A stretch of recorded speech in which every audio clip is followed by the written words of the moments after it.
Good afternoon. In this video, we're going over this past week's trades in the weekly recap.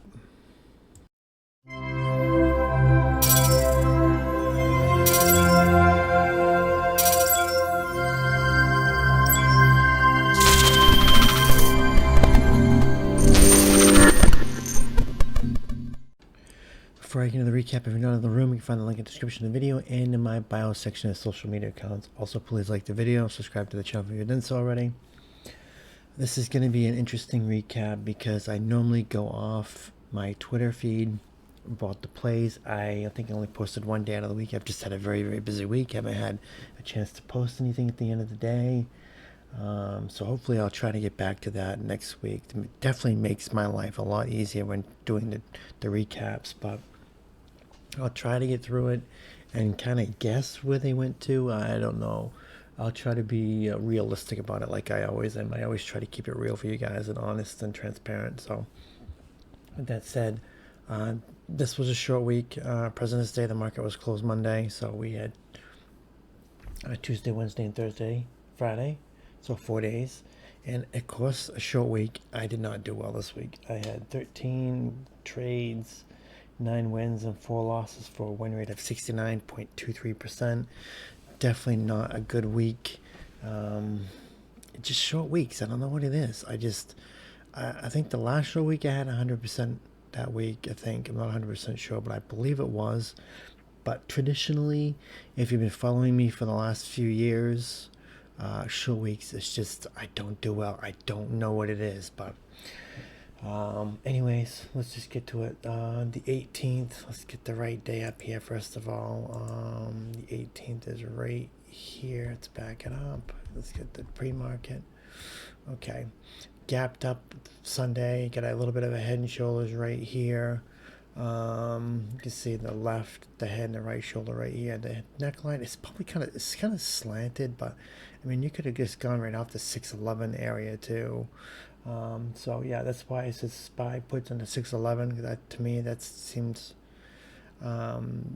reasonable. But up here, I mean, I was thought about 611.50, but it's just too close because you have these kind of candles that wobble at open, and they can just wobble into the buying area and get you sucked into a play, then go the opposite way, which SPY loves to do, and it's been doing for the last few months.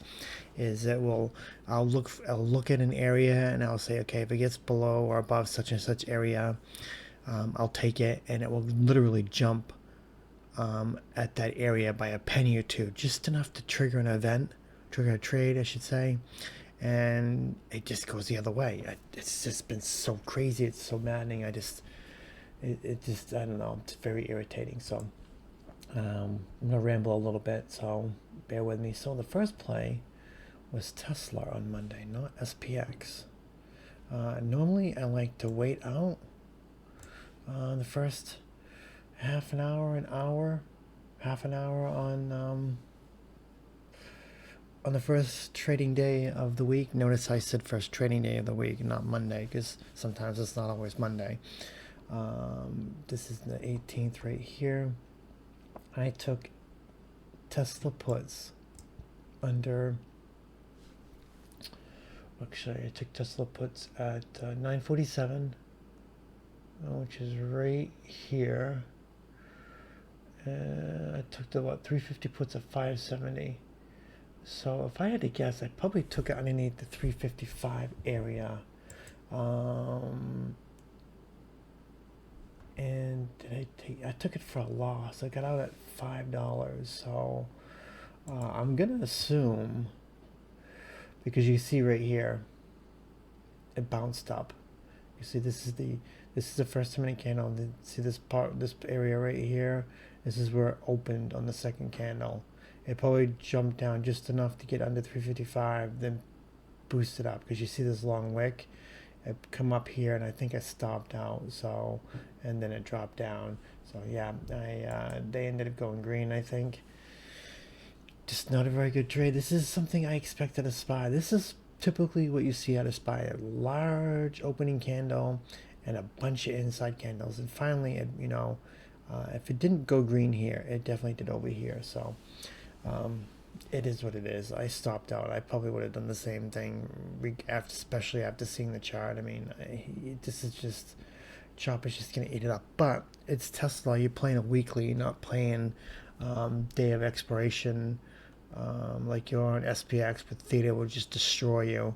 Especially, and this is being a what, 4 hour time span right here. I mean, I'm sure Tesla's theta's probably ate it up a little bit, but not, it's not gonna, it's still gonna be green either way. But then I took SPX puts at 10 o'clock, which is right here. I had FOMO here.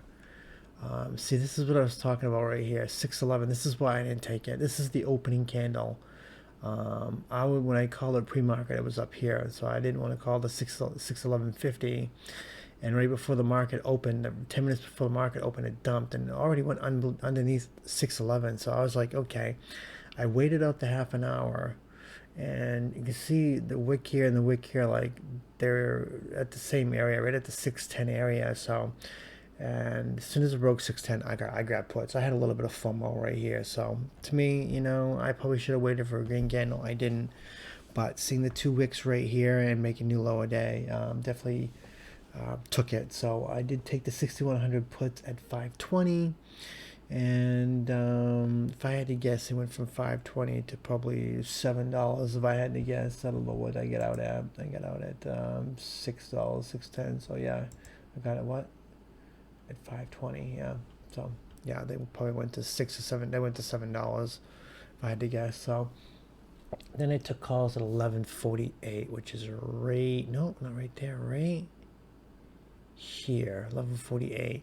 Got this big green candle here, pulled back on the VWAP, then it got bought back up. So once it got over 610.50 is when I bought calls. I got the 61.25 calls at $5, and it didn't really move much. It went to $6, so I mean, I got out at 6, so it probably didn't get much higher than $6. And then I ended up jumping out at the rest at even. So 2 and 1 out of that day. I mean, usually, the first play of the week for the longest time used to be a loser. There was a stretch where the first play of the week would be a loser. I think it went on for like months, and I don't even think it was like the first ORB play, because I was doing ORB plays a lot.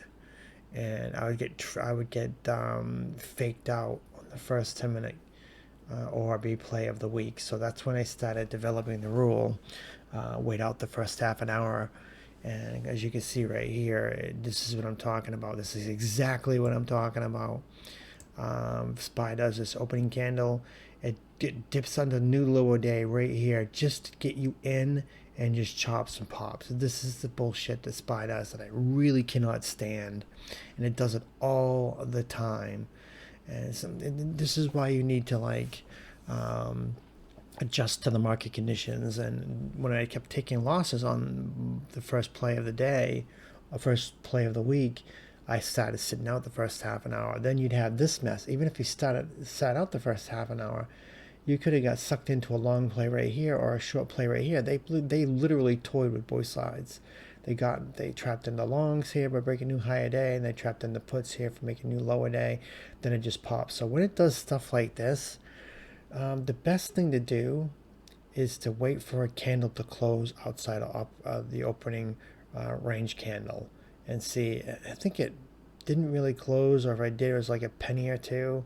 And it's not really something you want to see. You want to see it when it actually close like this, more than a penny, when you see the sideways action. So you really have to adapt to the conditions, because the market's evolving, and you need to evolve with it, or you're just going to get destroyed. So, well, I'm getting ahead of myself. I'm talking about the 19th before I even talked about the trade ideas, but I just wanted to point out what I was talking about right here. The 19th, I said SPY puts on the 609, which is down. Why did I pick 609?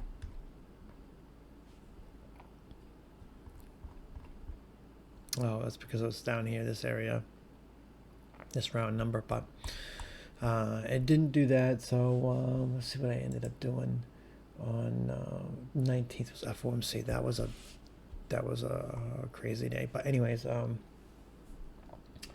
and this is a fact. I think this is exactly what happened. I took puts right here. It says 949. I took the 6100 puts at 949, so I took them right here. Looks like I jumped the gun. I got the 6100 puts at $5, and I ended up stopping out because it just chopped. Yeah, I stopped out, so it just chopped and didn't go anywhere at 1048, which is over here. Yeah, so definitely not a good play on that. Then I took puts on Tesla at 1053, which is right here. Right here, I had this massive run up and broke high day, and it quickly got shut down and made an FU setup right here, and it just bounced off VWAP. I wasn't really going anywhere, so once it broke VWAP, I grabbed puts. I grabbed the 360 puts at 530, and they ended up going pretty decent. I got out around 570. I think they went to like 650 if I had to guess. I'm not 100% sure, so never, when I say I think it went to that, take it with a grain of salt. I'm just guessing. I've been doing this for a long time. I can pretty much tell by the candles and how far it went with the what it's going to be. Not so much on Tesla, but definitely on SPX. I've traded SPX for a very, very long time, so I definitely know what that's capable of doing. Which, speaking of, this next play was SPX. I took calls at 1254, which is right here. Okay, this is what I remember doing. I pull back, and I mean, every red candle bought, So when I pull back, I bought it when it came back up to here. I probably should have bought it back here, but I hate buying these pullbacks, because every time it seems like I buy these pullbacks, it flushes more. So when I pull back, I waited for it to break over this 61180-ish area, and when it did, got to this area, I took it. And I took the 6135 calls at $5. I played a lot of things for $5 this week.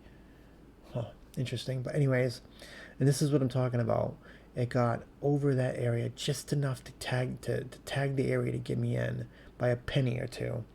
And this is what's so frustrating with SPY, is that it gets to that area and tags it and goes over by a penny or two to get you to go in. Then it quickly does 180 on you, and it did. But I wasn't going to stop out. It kept going, getting bought and being stupid. I was like, okay, I'm going to average down, and worst case scenario is FOMC. I will just add it to the FOMC play. So, but I did average down at 114, which is right here. So I bought it here, and I averaged down when it dropped down here. So I got it at $5. I added more at 180, make my new average 340. And if I had to guess, what did I get out at? I got out at what? 380, and I think it went more than 380 because my average was about 340. Yeah, I think it went to like $5 if I remember correctly. I'm not 100% sure, but like I said, then I took the FOMC straddle. I took the 6130 puts at 460, and I took the 6135 calls at $4, and I bought it at 130. And what I do is I bought it up here, and I've been buying them early. Usually I used to wait till 155 or 5 minutes before FOMC and get a good price and get right at the money, or a good position anyways, or got a good price I should say. But for the last 6 months or so, SPY has been running 15 minutes before FOMC. So I've been getting it early because of that. And I've had some really doozy players before FOMC even drops. Not so much this time, but I think the last time, the time before, I had some really good plays before it even happened. So yeah, but I didn't do well in this FOMC. I took the calls. Calls of $5. See, this is the thing that's scratching my head. I got calls of $4 right here. So yeah, I can see why I pulled back. And I mean, I got out at 5, so maybe they went to 550 or something, but they didn't really go much. And the puts, I held on to the puts thinking that, okay, well, we're going to dump, because usually we'll pop, then we'll drop. And we just popped, and we did actually drop. It just didn't drop that much. So I ended up holding the puts and thinking that maybe I'd be able to get out at a drop or something, but it just didn't happen. I just didn't do well on that FOMC play, so that ended up being a loss a little bit. So kind of annoying. Then on to Thursday, traded his room. I said on Thursday this was a good play. I said SPY puts under 611, which is right here. Is this the head and shoulders in the morning too? Yeah, head and shoulders in the morning. You can see the left, the head, and the right shoulder. 611 being the neckline on that. So I took puts right at 944. As soon as it broke 611, I jumped in. I didn't. I mean, if it broke 611 on the first 2-minute candle, I would have taken it on the first candle because of the head and shoulders. Whenever I see a permanent pattern like that, usually, yeah, when I see a permanent pattern like that at pre-market, I will take it. I will not wait out the half an hour or the first 10-minute candle to form.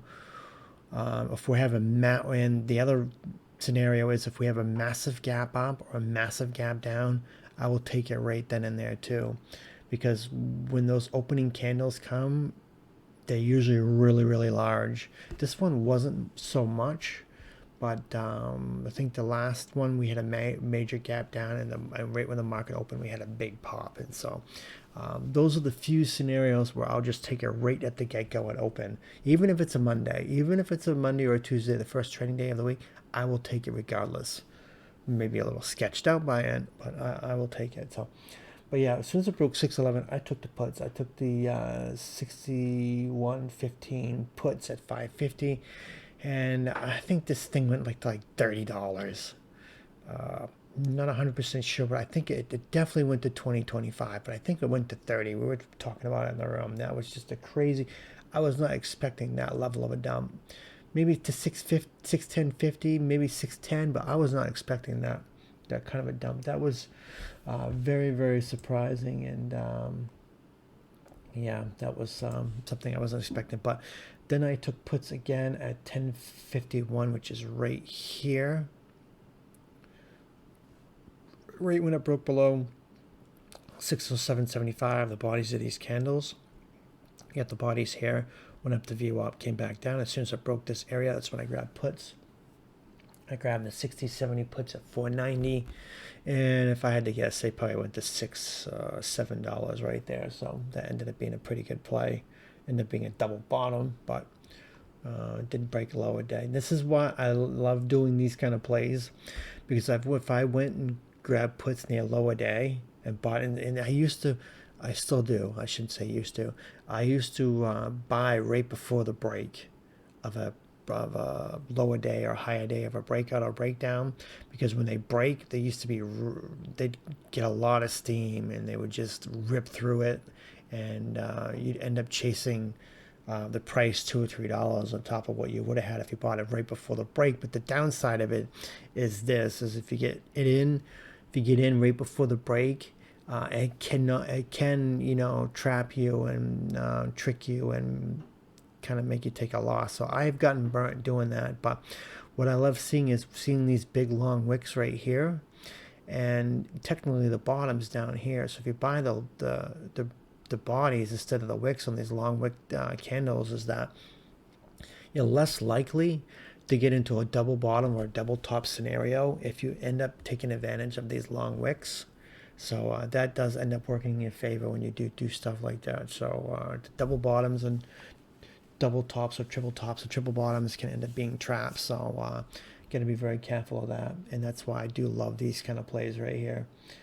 And then I took calls at, let's see, 1108, which is right here, 1108, right here. Why did I take it here? Huh? Okay, make sure I get the right day. This is the 20th, okay? The 20th, 1108. Why did I take calls here? I don't know why I took calls. I don't know why I took that. But anyways, I took the 6105 calls at 640. And if I had to guess, I don't think it got more than $7 out of that. Well, it says I would get out at 740.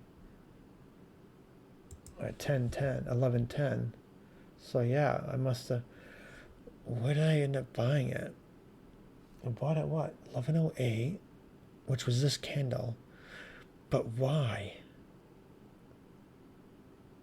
I don't know why I bought it here. I don't know. Ended up being $1 winner. I just don't see why I did it. The better play would have been over here, letting all these congested candles right here and getting it over 608.30. That would have been the ideal play right there, but I don't know why I took it here at this candle. That's head scratcher. I don't know, but let's see. Friday, traded his room on the 21st. SPY puts under 610, which is down here at this low. This was just a monster dump. I was not expecting this day either. I don't know what happened here. I didn't see any news. And to me, I just was not expecting this kind of a day. So, well, I did end up playing puts at 950 right here. Why did I do that? Okay, I get right here. There was a reason. 608. Is this on the 21st? Yeah, 608 was the day before.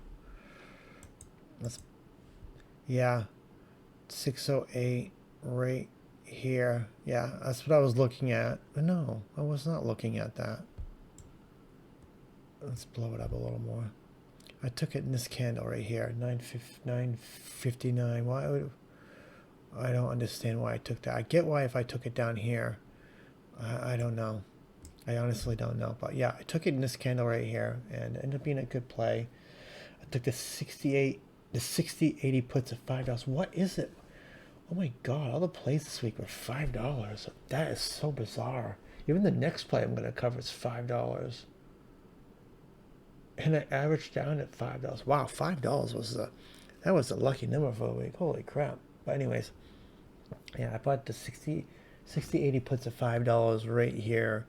And if I had to guess, they probably went to $7 in that play right there. Then I ended up taking calls at 11 o'clock, which is right here, over the bodies. These candles, okay, we went from 610 to 606. That's a $5 drop, and it got bought right here. It keeps getting bought underneath the 606.50. The SPY has this number, and it just loves to buy a certain number. It always seems to be a 50-cent mark. In this one, it was 606.50. Anytime it got underneath 606.50, it got bought. It got aggressively bought. So once it got over 606, I think I even said 607, I bought calls. And I bought the 6,100 calls at $5, and didn't really go much. So if I had to guess, I don't think they even get 50 cents out of that. Yeah, I got 50 cents out of that. Yeah, so. And then my end of the day, Friday disastrous play. I gotta. Why'd I take it here? Oh, the 600. 600 being a big psychological number. Okay, I took calls at 252, which is right here. Right when I got over 600, I bought the 602. The 60/20 calls at 760, and I could have got out green. I think they went to like $8 plus, and then I ended up averaging down at 3 o'clock right here. So yeah, I got it at 760. They went green for a little bit, but I was expecting a monster candle to like jump to 602, because usually when we have those kind of candles, you usually end up seeing. Of course, I'm not going to find one right off the bat. Yeah, like this. You usually have these like monster candles right here that will like come up from after a drop, or bad. I was kind of looking for a candle like that, but anyways, kind of getting off track. But yeah, I thought we were going to get a massive bounce at $6. So I mean at 600. So when I bought the calls at 760 and I dipped below 600, I added more at $5, making my new average 630, and they went green right here, and I could have sold them I think for $7, I think, right here.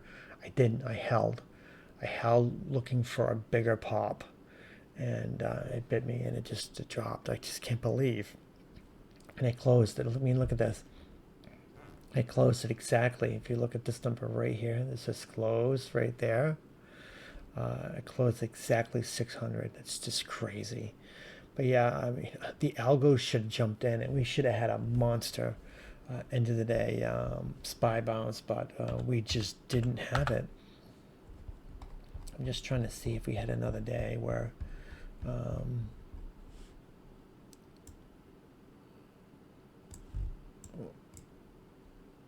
no, another day we had a big drop, and we just had a no. See, this day it didn't have a buy. It had a little bit of a pop, and nothing much. But yeah, at 600 being such a huge psychological number, the algo should have went crazy and just bought, and we should have had an end of the day pop to 602, because we had a $10 move from 610 plus to 600, 599.50, and everyone's short on a Friday end of the day. I mean, we used to see monster pops at the end of the day, but we just didn't have it today. And I thought for sure, I mean, I was so confident we were going to have a massive candle at the end of the day on Friday, and we just didn't. So just did not end Friday good, end the week good. So terrible week, not that great of a week, actually terrible week. Hopefully next week will be better, and that's going to do it for the recap. So thanks for watching.